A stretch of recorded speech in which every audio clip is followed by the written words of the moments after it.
Amazon Kindle Direct Publishing, it's a platform for getting your books out on the Amazon website. And the benefits of self-publishing is that you control your own work, you set the prices as you want, and you can also make updates to the books. There are other platforms that you can self-publish on. You don't necessarily need to use Amazon KDP.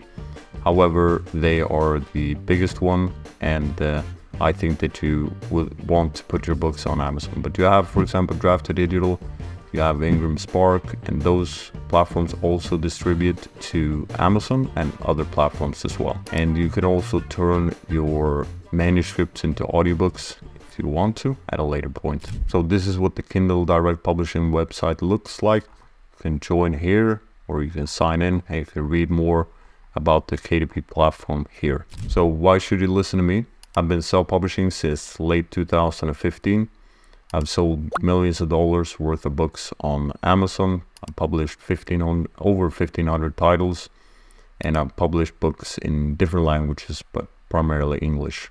So when it comes to publishing your books, you have different routes to take.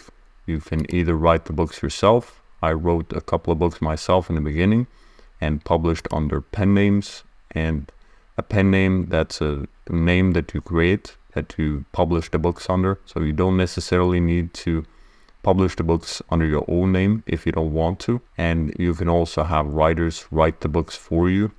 And you have different categories. So you have either fiction or non-fiction.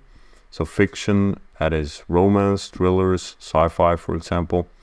I published a couple of romance books and books for children. However, my primary experience is in non-fiction books. So non-fiction books, it can be self-help books, it can be books on specific topics that are solving a problem. For example, books on computer programming, it can be books on weight loss, etc. You have different types of books. You have simple books or low content books, and these books are notebooks, planners, diaries, etc. And the pages inside these books look the same. So one example of a low content book is this journal, for example. I search here, Shadow Work Journal, and then you see we're in the books category and we see different options show up. And this plugin that I have, it shows how the book is ranked on the Amazon website. So obviously the lower this number is, the better it is, because that means that it's selling more. So 4,185 in the bookstore. That's quite good. And if we take a look at this one, we can see that it is ranked 2,209 in the bookstore. And if we take a look at the KD Spy, the estimated royalty for this one is $20,000 a month from the paperback. Audiobook is also making a little bit in Kindle as well. So here's another example. It's a diary and notebook. And let's see if we can see how the pages look inside. So this is simply lines. I think the Shadow Work Journal book, it's a little bit more text in that one. And I think the pages inside that one is different. If we take a look at how she has promoted the book, she promoted it on TikTok, and we can see that she outsold Oprah this week. So not this week obviously, but 1 week she did that. So there are many different ways to succeed with self-publishing, and that's one of the things I love about self-publishing, is that there's more than one way to make money or to get your book seen. And we will discuss different routes in this video. So the next thing is fun books or medium content books. So this is, for example, coloring books or activity books. So here the pages are usually different, but they're still not super complicated to make. So here's an example of a coloring book. We have a stress relief adult coloring book, and this one is ranked 315 in books. We can see that it's independently published. According to KD Spy, this is the estimated monthly royalties from this book. And then lastly, we have high content books. So these books, they have more words and pages. I advise around 30,000 words, I think, is a good number of words for books written for adults. That will end up being between 100 to 200 pages, depending on how many images you have in the book. But if you write for children, then the word count can be lower than 30,000 words.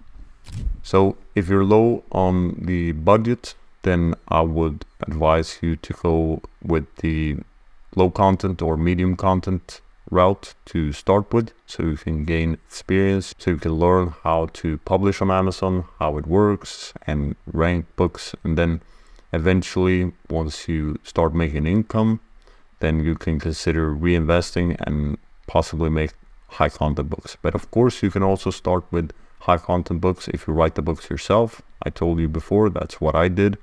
So you don't necessarily need to start with low or medium content books. And you have tools such as BookBolt that can help to create these books easily. So here's the BookBolt website. You can see you can make puzzle books, activity books, coloring books, and low content books. You get interiors and they will format the book and everything. So you make the book yourself, and that's one option. It's not something that I use, but it's an option. So the question I would ask myself is, what is the goal with self-publishing? Is it to simply give out your own book? Because if that's the goal, then the route that you need to take is fairly straightforward. You simply need to format the manuscript that you've already written, you create a cover for it, and then you publish the book on the Amazon KDP website. You can also convert the cover so you can publish it in different formats. So for example, paperback, and you'll need a different format for the audiobooks as well. And it's on a different platform. But everything about publishing books, there are many tutorials online. I can also help you if you want to.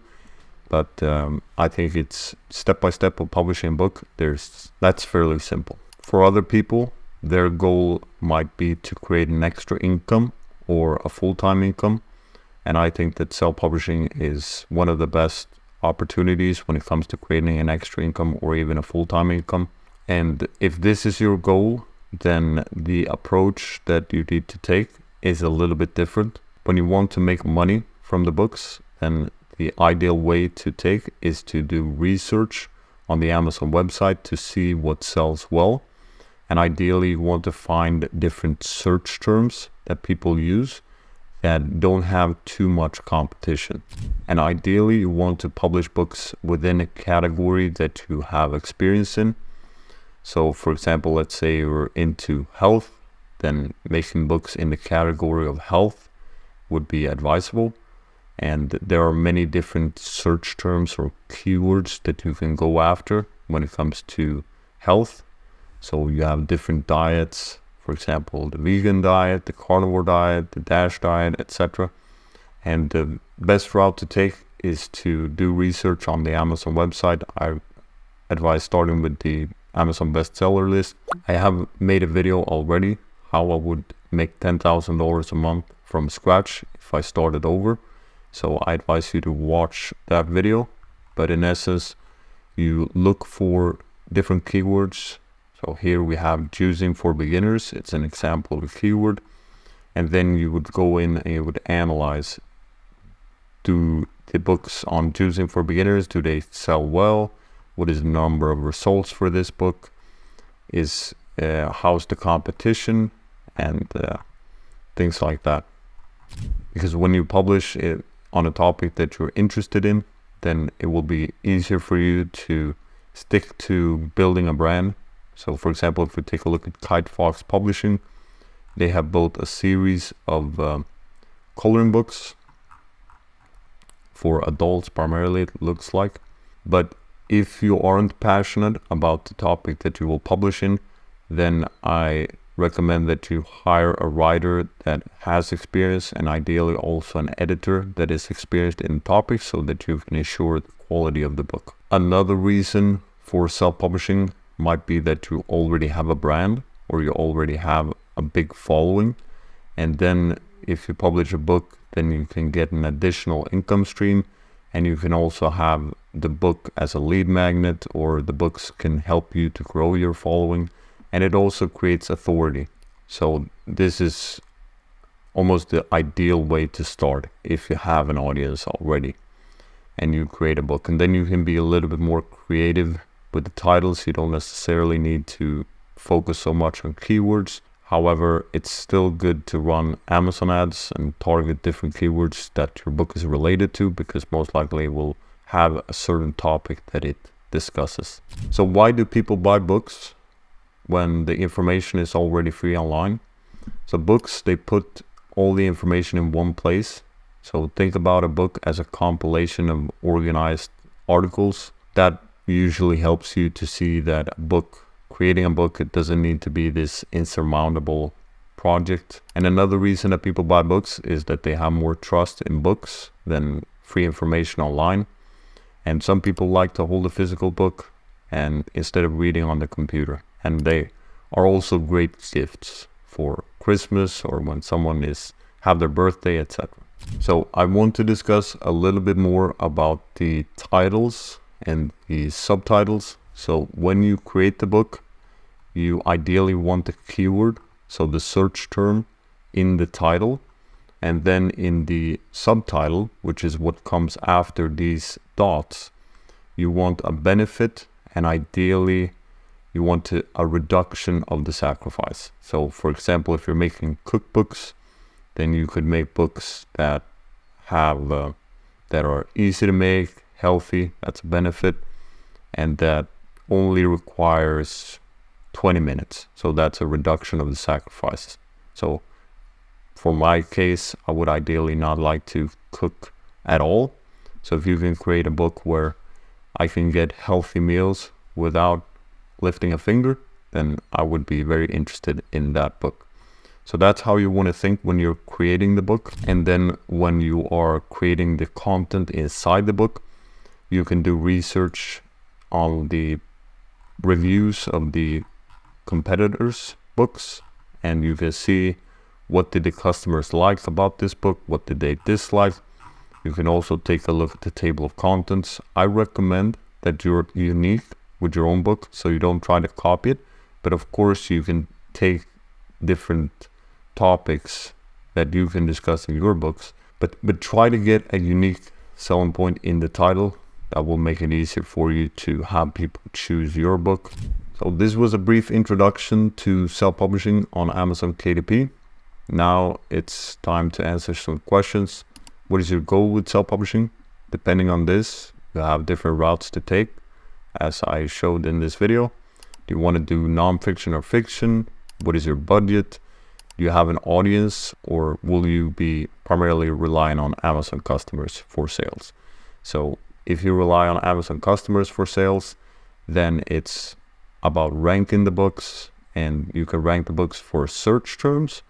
You have categories that your books can show up in, and you can also run Amazon ads, which is about paying for your book to show up for different keywords, or you can have your book show up on competing books. So that's what I have for you today. Comment down below what you want me to talk about in future videos, and this is your opportunity to have me help you. So I advise you to let me know. Thanks for watching. See you in the next video.